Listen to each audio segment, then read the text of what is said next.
السلام علیکم ورحمۃ اللہ. لا حول ولا قوة الا باللہ. حسبنا اللہ ونعم الوکیل. یا حی یا قیوم برحمتک استغیث. لا الہ الا انت سبحانک انی کنت من الظالمین. ربنا آتنا من لدنک رحمہ وہیئ لنا من امرنا رشدا. اللہم صل علی محمد وعلى آل محمد وأصحاب محمد وأزواج محمد وأمة محمد أجمعين إلى يوم الدين آمين. الحمد لله رب العالمين والصلاة والسلام على سيد الأنبياء والمرسلين وعلى آله وأصحابه وأزواجه أجمعين إلى يوم الدين. الحمد للہ آج 6 اگست 2023 کو سنڈے کے دن بمطابق 18 محرم الحرام 1445 ہجری میں آج ہمارا یہ پبلک سیشن نمبر 106 منعقد ہونے جا رہا ہے. آپ کے یہ سوالات ریئل ٹائم پرچیوں کی شکل میں میرے پاس آ چکے ہیں. انشاءاللہ میں انہیں بعد میں ڈسکس کروں گا. پہلے کرنٹ افیئر کے طور پر ایک ایشو جو آلموسٹ 1 مہینے سے پاکستان کے مین میڈیا کی نیوز کے اندر ہے اور انسانیت کا درد رکھنے والے جتنے صحافی ہیں انہوں نے اس ایشو کو گرم رکھا ہوا ہے جب تک کہ اس میں سے کوئی رزلٹ نکل نہ آئے. وہ پاکستان کے کیپٹل سٹی اسلام آباد میں ایک سول جج ہیں جو اس وقت بھی جج ہیں. ان کے گھر میں جو ڈومیسٹک وائلنس والا ایشو ہوا ہے، چھوٹی بچی ایک ملازمہ رکھی ہوئی تھی انہوں نے، آلموسٹ اس کی 13-14 سال عمر تھی، رضوانہ نام کی. وہ مظلوم بچی غریب ماں باپ کی بچی تھی اور اسلام آباد میں اس طرح آپ کو گھر میں کام کرنے والے بچے نظر آتے ہیں.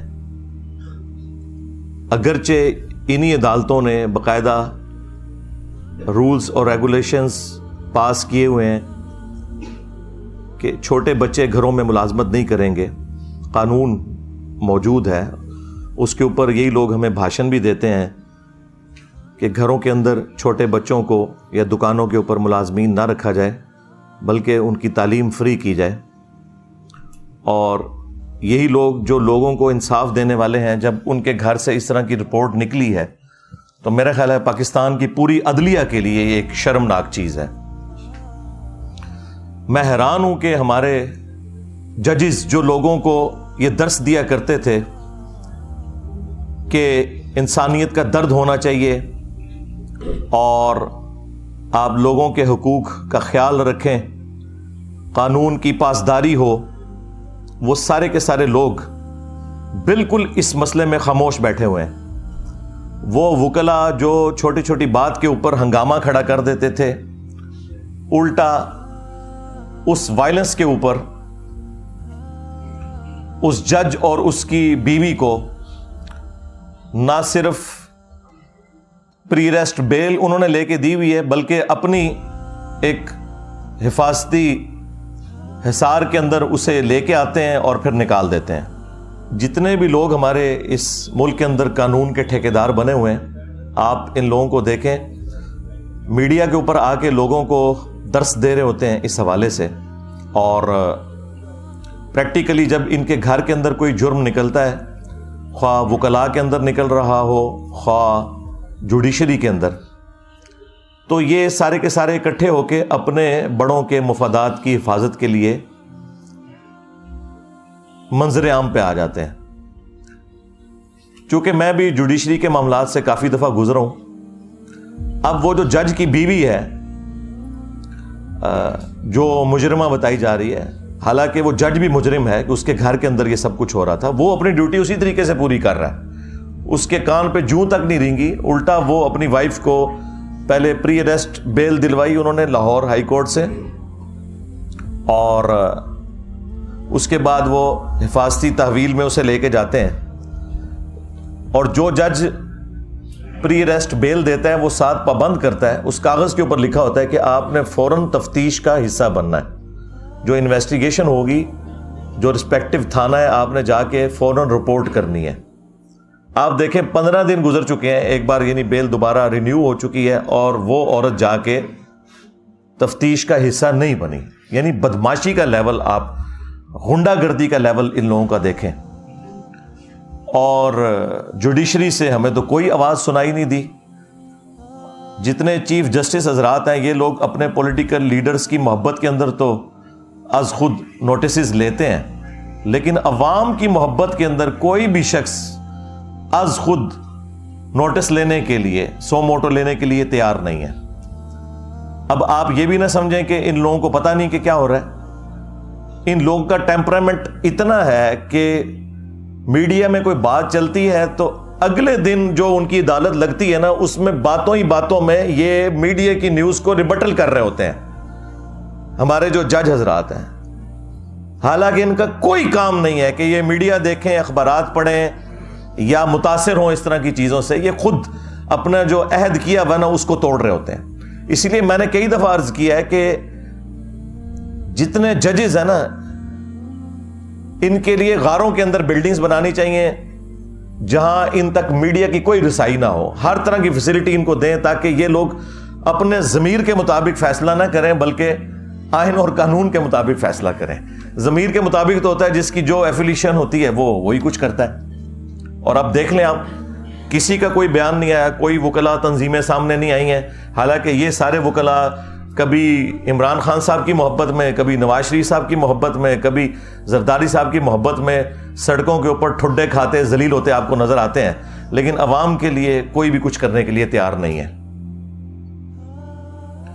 تو میں ان سارے کے سارے لوگوں کو اس حوالے سے مجرم سمجھتا ہوں. یہ سب کے سب لوگ ظالم ہیں, خواہ جوڈیشری میں بیٹھے ہوئے لوگ ہیں یا ان کے سپورٹو وکلاء ہیں. یہ سب کے سب لوگ اس معاملے میں پہلے نمبر کے اوپر مجرم ہیں, کیونکہ یہ ان کے گھر کی صفائی کا معاملہ تھا. اتنا بڑا ظلم ہوا ہے اور روزانہ خبر بھی چل رہی ہے. وہ بچی زندگی موت کی کشمکش میں ہے, وہ بڑی مشکل سے ریکوری کی طرف جا رہی ہے, ابھی بھی کوئی چانسز نہیں ہے. اور آپ دیکھیں ظلم کی انتہا, اس کی ہڈی پسلی انہوں نے توڑی اور وہ اس کو بینڈیج بھی نہیں کروایا. وہ بیچاری کی ہڈیاں ٹیڑھی جڑ گئی ہیں. سر میں جو زخم تھا اس میں کیڑے پڑ گئے اور اس کی وجہ سے پورے جسم کے اندر تعفن پھیل گیا. اس کے آپ دیکھیں چہرے کے اوپر, باقی جسم کے اوپر کس طرح نشانات, یعنی جس کی اپنی اولاد ہے وہ دیکھ کے تو تڑپ اٹھتا ہے. یہ جانور ہیں یہ لوگ اوپر جو بیٹھے ہوئے. تو سب سے بڑے مجرم اس میں وہ لوگ ہیں کہ جو اس ادارے کے کسٹوڈین ہیں, جوڈیشری کے. چیف جسٹس اللہ تعالیٰ کی بارگاہ میں سب سے پہلے مجرم ہے. اس کے بعد پرائم منسٹر, جن لوگوں کو صرف شیروانیاں پہننے کا شوق ہوتا ہے, اور اس کے بعد آرمی چیف بھی اس میں انوالو ہے. ان کا بھی یہ کام ہے کہ اس معاملے کا نوٹس لیں. دوسری طرف ان لوگوں کے اداروں کے بارے میں کوئی بات کر دیں تو کبھی جو ہے وہ غداری کا فتویٰ لگ جاتا ہے, کبھی توہین مذہب کا الزام لگا کے اپنا غصہ نکالتے ہیں, لیکن عوام کے لیے تو کوئی بھی کھڑا ہونے کے لیے تیار نہیں ہے. اسی لیے دیکھیں قرآن پاک میں اللہ تعالیٰ نے فرمایا لعنت اللہ علی الظالمین, ظالموں پر اللہ کی لعنت ہے. لعنت کا مطلب آپ کو پتہ ہے کیا؟ اللہ کی رحمت سے دور. جب آپ کسی کے اوپر لعنت بھیجتے ہیں تو اس کا مطلب یہ ہے کہ وہ شخص اللہ کی رحمت سے دور ہے. پھر اللہ تعالیٰ نے قرآن حکیم میں یہاں تک فرمایا ہے کہ تم نے عدل و انصاف کے لیے کھڑے ہونا ہے, خواہ تمہیں اپنے خلاف گواہی دینی پڑ جائے, اپنے قریبی رشتہ داروں کے خلاف گواہی دینی پڑ جائے, تم نے انصاف کے لیے کھڑے ہونا ہے. یہ مسلمان کی پہچان ہے. بخاری اور مسلم دونوں کے اندر حدیث موجود ہے, تم میں سے ہر شخص نگہبان ہے اور اس سے اس کی رعیت کے بارے میں پوچھا جائے گا. پھر نبی علیہ السلام نے اسے کھولا کہ حکمران اپنی رعایا کے اوپر نگہبان ہے, اگر اس نے انصاف نہ کیا تو اس سے پوچھا جائے گا. ایک خاوند اپنی بیوی اور بچوں کے اوپر نگہبان ہے, ایک عورت اپنے خاوند کے مال اور اس کے بچوں کے اوپر نگہبان ہے. بخاری اور مسلم میں ایک اور حدیث ہے کہ بدترین گڈریا وہ ہے, جس طرح گڈریا ہوتا ہے نا بھیڑوں کو سنبھالنے کے لیے, بدترین گڈریا وہ ہے جو کسی قوم کا حکمران ہو, اگر اس نے انصاف نہ کیا تو وہ جنت کی خوشبو بھی نہیں پائے گا. جی ان لوگوں کو صرف فیسلٹیز اویل کرنے کا شوق ہوتا ہے. انہیں یہ پتا نہیں ہے کہ یہ جتنی بڑی پوسٹوں پہ بیٹھنے والے لوگ ہیں انہوں نے اپنے اوپر جہنم واجب کروا لی ہوئی ہے. اگر یہ گمنامی کی زندگی مر جاتے ہیں نا کسی فٹ پاتھ کے اوپر تو شاید ان کے کو بچنے کے چانسز تھے. جو لیڈرشپ کے اوپر بیٹھا ہوا ہے اور اگر وہ انصاف نہیں کر رہا اور اس کے نیچے لوگوں کے اوپر ظلم ہو رہا ہے تو اس نے اپنے اوپر جہنم پکی کروا لی ہے. ہاں اگر انصاف کرتا ہے تو وہ بخاری مسلم میں حدیث ہے کہ 7 لوگوں کو اللہ کے عرش کا سایہ نصیب ہوگا قیامت کے دن جب کوئی اور سایہ نہیں ہوگا. ان میں سے پہلے نمبر پہ وہ شخص ہے جو عادل حکمران ہے. وہ پھر فضیلت اپنی جگہ ہے لیکن یہ فضائل تبھی حاصل ہوں گے جب اپنے معاملات کو آپ صحیح طریقے سے لے کے چلیں گے. اور اس میں آپ صرف بڑوں کو حکمرانوں کو سنگل آؤٹ نہ کریں, ہر مسلمان کے لیے ہے. صحیح بخاری اور صحیح مسلم کے اندر حدیث موجود ہے, مسلمان وہ ہے کہ جس کے ہاتھ اور زبان سے دوسرے مسلمان محفوظ رہیں. ایک اور حدیث ہے بخاری اور مسلم میں, تم میں سے کوئی شخص اس وقت تک مؤمن ہی نہیں ہو سکتا جب تک کہ اپنے بھائی کے لیے بھی وہی چیز پسند نہ کرے جو اپنے لیے کرتا ہے. کیا یہ لوگ پسند کریں گے کہ ان کے بچوں کے ساتھ یہ ہو رہا ہو؟ جو دوسروں کے بچوں کے ساتھ یہ کرتے ہیں, یہ کرتے ہوئے دیکھتے ہیں اور گونگے شیطان بنے رہتے ہیں.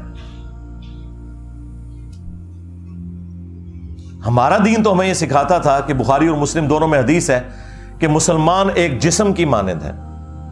جسم کے کسی حصے میں تکلیف ہوتی ہے تو پورا جسم اس تکلیف کو محسوس کرتا ہے. نبی الاسلام نے یعنی اس میں فرمایا کہ باہمی اخوت, محبت اور بھائی چارے میں ایک جسم کی مانند ہے. اور مسلم میں تو یہاں تک الفاظ ہیں کہ اگر آنکھ میں تکلیف ہوتی ہے تو پورا جسم اس تکلیف کو محسوس کر کے رات جاگ کے کاٹتا ہے. یہ حالت ہونی چاہیے ایک مسلمان کی. اور یہاں مسلمان کیا کر رہے ہیں؟ اسی لیے صحیح بخاری میں حدیث ہے, جس نے کسی بندے کے ساتھ کوئی لین دین کا معاملہ کسی بھی اعتبار سے حقوق العباد کا کرنا ہے وہ دنیا میں کر لے, کیونکہ آخرت میں پھر نیکیاں دینی پڑیں گی. ہاں, اور اس کو سپورٹیو وہ جو مسلم کی حدیث ہے وہ اتنی رقت انگیز حدیث ہے, میں جتنی دفعہ اسے بیان کرتا ہوں کانپ اٹھتا ہوں. صحیح مسلم کے اندر یہ حدیث موجود ہے. اللہ کے محبوب صلی اللہ علیہ وآلہ وسلم نے اپنے صحابہ کرام سے پوچھا, جانتے ہو مفلس کون ہے؟ تو صحابہ کرام نے کہا کہ ہم تو مفلس اور غریب اسی کو سمجھتے ہیں جس کے پاس دنیا کا کوئی مال و متاع نہ ہو, درہم اور دینار نہ ہو, کوئی دولت نہ ہو. تو آپ صلی اللہ علیہ وآلہ وسلم نے فرمایا کہ میری امت کا مفلس وہ ہے کہ جو قیامت والے دن اس حال میں آیا کہ اس کے نامہ اعمال میں پہاڑوں کے برابر نماز, روزہ, حج, زکوٰۃ کی نیکیاں ہوں گی. یعنی یہ سارے مذہبی قسم کے لوگ, لیکن اس حال میں آیا کہ دنیا میں کسی کو گالی دی, کسی کو مارا پیٹا, کسی کا خون بہایا, کسی کو ذہنی ٹینشن دی. وہ سارے کے سارے حقوق العباد کے معاملات نبی الاسلام نے گنوائے. فرمایا کہ سب کے سب لوگ پھر قیامت والے دن اللہ کے حضور انصاف کے لیے جب حاضر ہوں گے تو اللہ تعالیٰ ان سے کہے گا کہ آج تو اس کے پاس کچھ نہیں ہے, اس کی نیکیوں میں سے لے کے جاؤ. جس قدر اس نے دنیا میں تکلیف دی تھی نا اس اعتبار سے اس کی نیکیاں لو. حتیٰ کہ اللہ کے محبوب صلی اللہ علیہ وآلہ وسلم فرماتے ہیں کہ اس کا نامہ اعمال خالی ہو جائے گا. ہاں جی, نماز, روزہ, حج, زکوٰۃ جس کے اوپر یہ لوگ اتراتے ہیں, حرام خوریاں کرتے ہیں, ملاوٹ والا مال بیچتے ہیں, اور رمضان شریف میں خانہ کعبہ شریف کے صحن میں مسجد نبوی کے اندر اعتکاف کی پہلے بکنگ کروائی ہوئی ہوتی ہے. لعنت ہے تمہارے روزوں اور نمازوں کے اوپر اگر تم حرام خوریاں کر رہے ہو تو, دھوکہ دے رہے ہو. پھر نبی علیہ السلام فرماتے ہیں کہ اس کی نیکیاں خالی ہو جائیں گی. ابھی بھی کچھ لوگ باقی ہوں گے جنہوں نے بدلہ لینا ہوگا, تو اللہ تعالیٰ فرمائے گا اب تو یہ ختم ہو گیا, اب اس طرح کرو کہ تمہارے گناہ اس کے نامہ اعمال میں ڈالے جائیں گے. سرکار یہ صحیح مسلم شریف ہے, مولانا شریف نہیں ہے. اور پھر اسے اوندھا منہ کر کے جہنم میں پھینک دیا جائے گا. وَلِعَوْذُ بِاللَّهِ تَعَالَى اللہم اجرنا من النار, آمین. تو یہ اسلام کی تعلیمات صرف ہماری کتابوں میں لکھی رہ گئیں، پریکٹیکلی نہ ہمیں بتانے والوں نے عمل کیا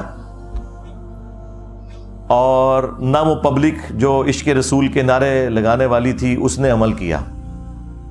ہاں، آپ نے پریکٹیکلی انسانیت کی قدر دیکھنی ہے تو ان ملکوں میں دیکھیں جنہیں آپ کافر ملک کہتے ہیں، وہاں تو جانوروں کی بھی قدر ہے۔ جنت پھر بھی تسی جانا ہے، پتہ لگ جائے گا کتنے جاندے ہو تسی۔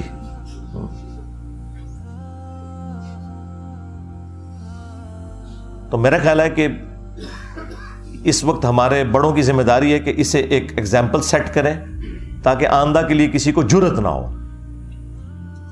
عوام کے لیے بھی کوئی سینسٹیو ہو نا، ہر کوئی اپنے ادارے کے لیے سینسٹیو نظر آتا ہے آپ کو، لیکن عوام کے لیے کوئی سینسٹیو نظر نہیں آئے گا آپ کو۔ اور سزا تو پھر آپ کو پتہ ہے سورۃ المائدہ میں اس طرح کے جو جرم کرنے والوں کے لیے کیا آئی ہے۔ اللہ تعالیٰ نے بنی اسرائیل کے لیے بھی یہ چیز طے کی تھی اور اس امت میں بھی، کہ جان کے بدلے جان،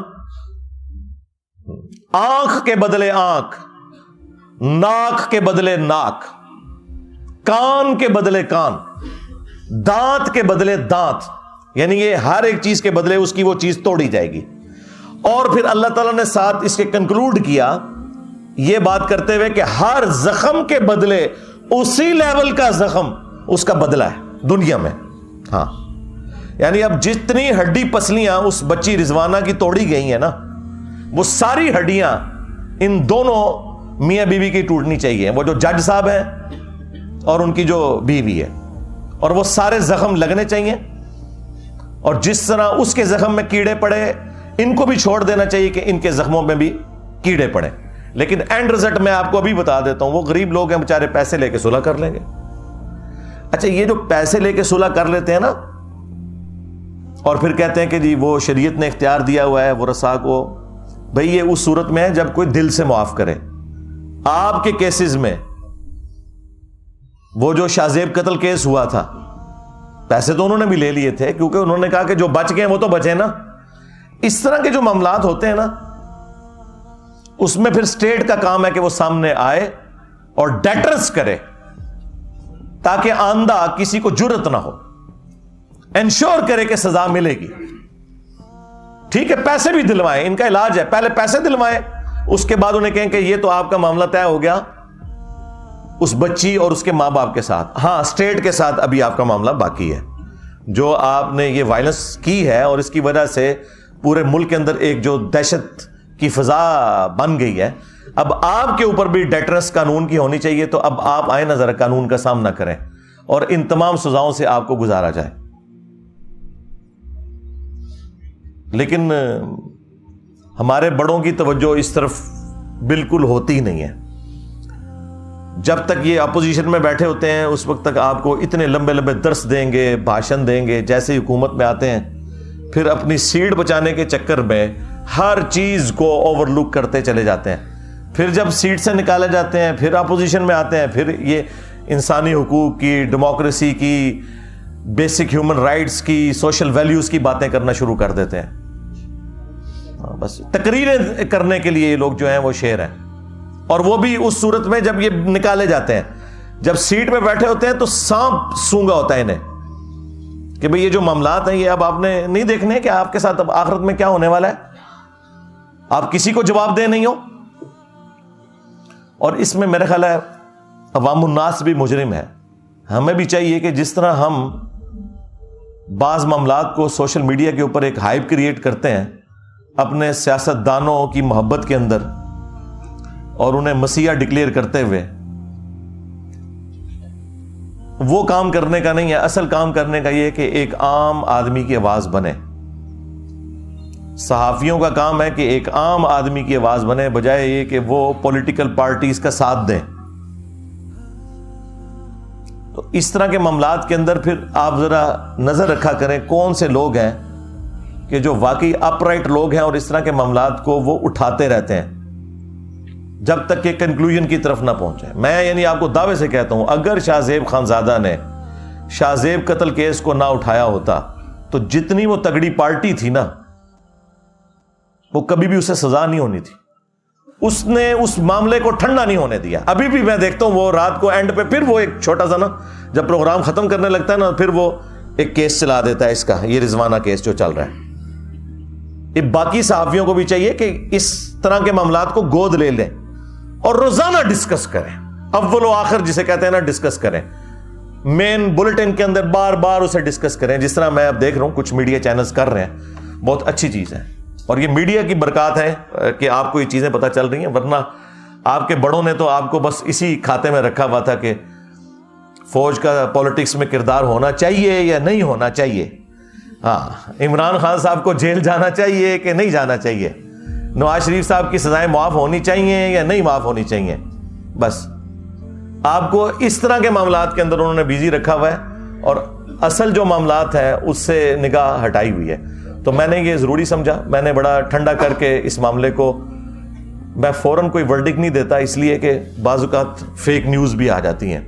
ابھی بھی کچھ نیوز ایسی ہیں جو مارکیٹ میں چل رہی ہیں, لیکن میں ان کے اوپر اس لیے بات نہیں کر رہا کہ جب تک وہ معاملات کلیئر ہو کے سامنے نہیں آتے نا اس وقت تک کوئی ورڈکٹ اختیار کرنا وہ پھر خام خواہ ایک غلط چیز کو فیم دینے والی بات ہوتی ہے. میں اشارتاً بات کر رہا ہوں, وہ انشاءاللہ تعالی جب معاملات میچور ہوں گے تو میں اس کے اوپر بھی کوئی نہ کوئی ورڈکٹ دوں گا.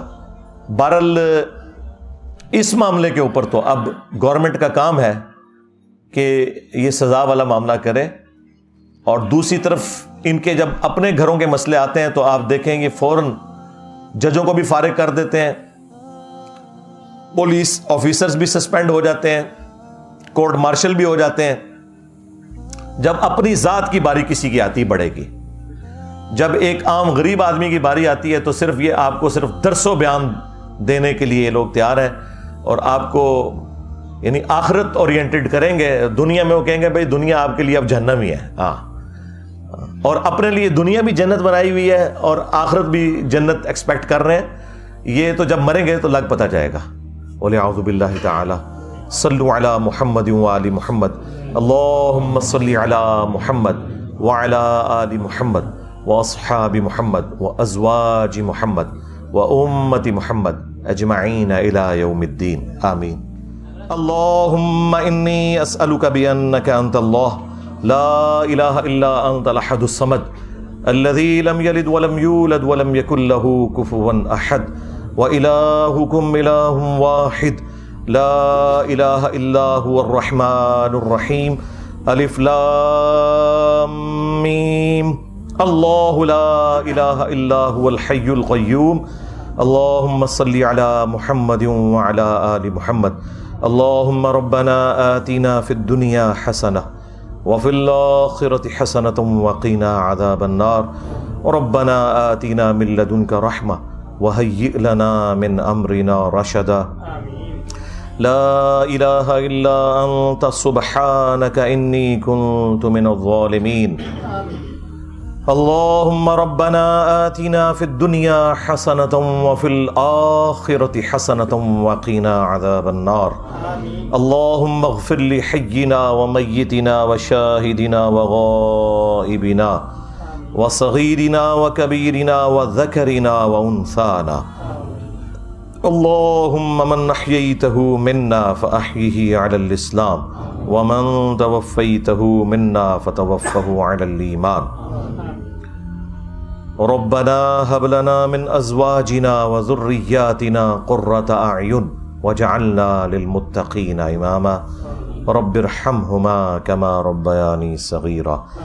اے اللہ ہماری، ہمارے ماں باپ کی، ہمارے بیوی بچوں کی، ہمارے رشتہ داروں کی، پوری دنیا کے مسلمانوں کی تمام دینی، دنیاوی، جسمانی، روحانی، ظاہری، باطنی پریشانیاں، تکلیف، مصیبتیں، دکھ، درد، بیماریاں، دشواریاں دور فرما. جن جن بھلائیوں کا سوال تیرے محبوب صلی اللہ علیہ وآلہ وسلم نے تجھ سے کیا تمام مسلمانوں کے حق میں قبول و منظور فرما. جن جن چیزوں کے شر سے تیرے محبوب صلی اللہ علیہ وآلہ وسلم نے تیری پناہ طلب کی ہم تمام مسلمانوں کو ان چیزوں کے شر سے اپنی پناہ عطا فرما. خصوص بالخصوص کشمیر، انڈیا، فلسطین، چائنا، یمن، عراق، شام، افغانستان، پاکستان میں جہاں کہیں مسلمان کس پرسی کی زندگی گزار رہے ہیں، غیب سے ان کی عزت، آبرو، جان و مال کی حفاظت فرما. حاضرین کے جو چھوٹے بڑے رشتہ دار فوت ہو چکے ان کی مغفرت فرما. حاضرین میں سے جو بیمار ہیں یا ان کے رشتہ دار بیمار ہیں انہیں شفاء کلی عطا فرما. اور نیک دلی جائز دعاؤں کو قبول و منظور فرما۔ اے اللہ ہمارے ملک پاکستان کی خیر فرما، اندرونی اور بیرونی خطرات سے محفوظ فرما، پورے عالم اسلام کی خیر فرما۔ سبحان ربک رب العزت عما یصفون وسلام علی المرسلین والحمد للہ رب العالمین وصلی اللہ علی النبی الکریم وعلی آلہ وصحابہ اجمعین الی یوم الدین۔